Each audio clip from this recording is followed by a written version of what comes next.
TransAsia Airways suspended operations without warning on November 22nd.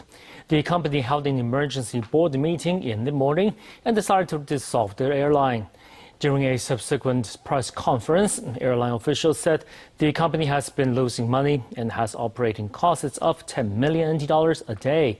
It chose to close down now because it still has more assets than liabilities and can repay some of its debt. The airline said it will lay off workers in accordance with labor laws.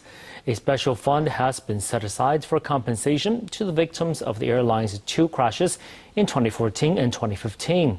TransAsia's 11,000 shareholders, meanwhile, may not receive anything. TransAsia Airways board passed a resolution to close the airline during a provisional meeting on the 22nd.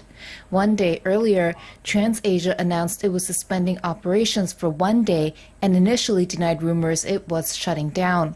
According to reports, however, the writing has been on the wall for a long time and overseas personnel have already been recalled. TransAsia maintains it was negotiating with potential investors until talks broke down on the evening of the 21st. Officials also said the initial suspension of operations was only for 1 day because they didn't want the board's decision to affect the emotional state of flight crews.